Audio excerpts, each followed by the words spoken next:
Hi friends, നമുക്കിന്ന് breakfast ആയിട്ടും ഡിന്നറായിട്ടും evening സ്നാക്കായിട്ടും എല്ലാം കഴിക്കാൻ പറ്റുന്ന നല്ല അടിപൊളി ടേസ്റ്റുള്ള ഒരു എഗ് ദോശ റെഡിയാക്കാം. ഞാനിതൊരു സ്പെഷ്യൽ ചമ്മന്തി കൂടെ അപ്ലൈ ചെയ്തിട്ടാണ് ഉണ്ടാക്കിയെടുക്കുന്നത്.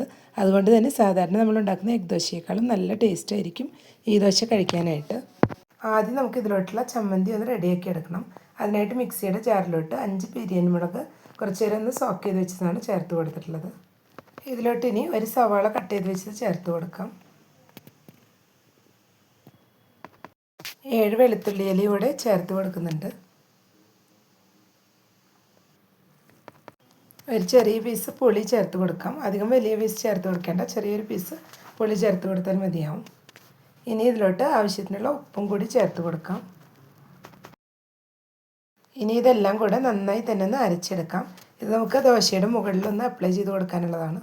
ചമ്മന്തി ഇപ്പോൾ ഇവിടെ നന്നായി തന്നെ അരച്ചെടുത്തിട്ടുണ്ട്. ഇനി ഇത് നമുക്കൊരു ബൗളിലോട്ട് മാറ്റാം. ഈ ഒരു ചമ്മന്തി നമുക്ക് ഇഡ്ഡലിയുടെ കൂടെയും ദോശയുടെ കൂടെ എല്ലാം കഴിക്കാൻ നല്ല ടേസ്റ്റാണ്. ഇപ്പോൾ ഞാനിത് ദോശയുടെ മുകളിലൊന്ന് അപ്ലൈ ചെയ്ത് കൊടുക്കാനാണ് ഉണ്ടാക്കിയെടുക്കുന്നത്. ഇനി നമുക്ക് ഓരോ എഗ് ദോശയായിട്ട് ഉണ്ടാക്കിയെടുക്കാം. ഇപ്പോൾ ഒരു പാൻ വെച്ച് ചൂടായി വന്നിട്ടുണ്ട്. അതിൽ ഞാൻ അല്പം ഗീ ഒന്ന് അപ്ലൈ ചെയ്ത് കൊടുക്കുന്നുണ്ട്. ഇനി നമുക്ക് ദോശ ബാറ്റർ ഒഴിച്ച് കൊടുക്കാം.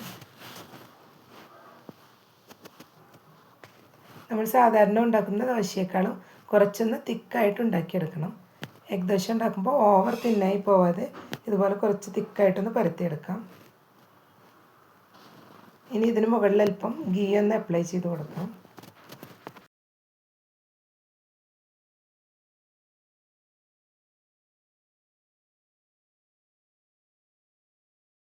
ഒരു സൈഡ് ഇപ്പോൾ ഒന്ന് റെഡിയായി വരുന്നുണ്ട്.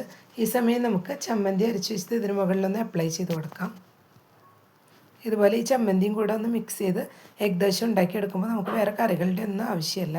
ഇങ്ങനെ കഴിക്കാൻ തന്നെ നല്ല ടേസ്റ്റ് ആയിരിക്കും. സാധാരണ നമ്മൾ ഉണ്ടാക്കിയെടുക്കുന്ന എഗ് ദോശയേക്കാളും നല്ല ടേസ്റ്റ് ആയിരിക്കും ഇതുപോലെ എല്ലാം കൂടെ മിക്സ് ചെയ്തൊന്ന് ഉണ്ടാക്കിയെടുക്കുമ്പോൾ.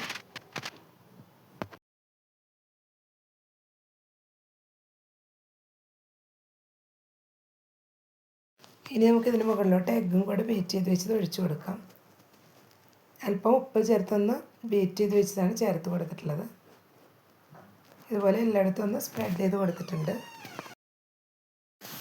ഇനി ഇതിന് മുകളിൽ നമുക്ക് അല്പം ഉള്ളിയും വേപ്പിലയും കൂടെ ഒന്ന് ഇട്ട് കൊടുക്കണം. ആദ്യം കുറച്ച് സവാള അതുപോലെ ചെറുതാക്കി കട്ട് ചെയ്ത് വെച്ചതാണ്, അതുപോലെ ഒന്ന് ഇട്ട് കൊടുക്കാം.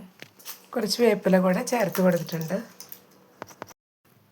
ഇനി ഇത് ഒരു സ്പൂൺ വെച്ചിട്ട് ഇതുപോലെ ഒന്ന് പ്രസ് ചെയ്ത് കൊടുക്കാം. ഇതധികം വിട്ട് വരാതിരിക്കാനാണ്.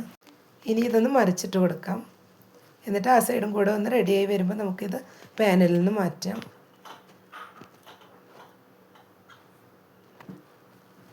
ഇപ്പോൾ ഈ സൈഡും ഒന്ന് മരിഞ്ഞു വന്നിട്ടുണ്ട്. നമുക്കിതിനി പാനിൽ നിന്ന് മാറ്റാം. ഇപ്പോൾ നമ്മുടെ എഗ് ദോശ ഇവിടെ റെഡിയായി വന്നിട്ടുണ്ട്.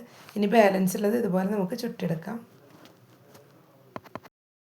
വീഡിയോ കണ്ടുകൊണ്ടിരിക്കുമ്പോൾ ഇഷ്ടപ്പെടുകയാണെങ്കിൽ ലൈക്ക് ചെയ്യാനും ഷെയർ ചെയ്യാനും ഹൈപ്പ് എന്നുള്ളൊരു ഓപ്ഷനും കൂടെ ഉണ്ട്.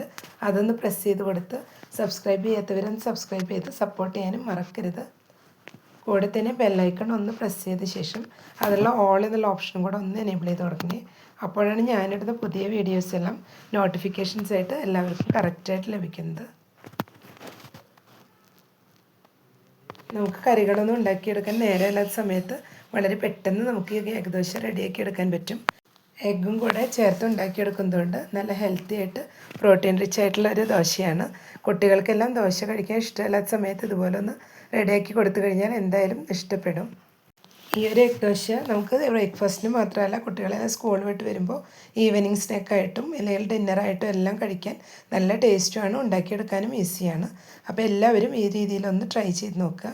ഇഷ്ടപ്പെട്ടെങ്കിൽ സപ്പോർട്ട് ചെയ്യാനും കൂടെ തന്നെ ഫീഡ്ബാക്ക്സ് ഉണ്ടെങ്കിൽ അറിയിക്കാനും മറക്കരുത്. Thank you.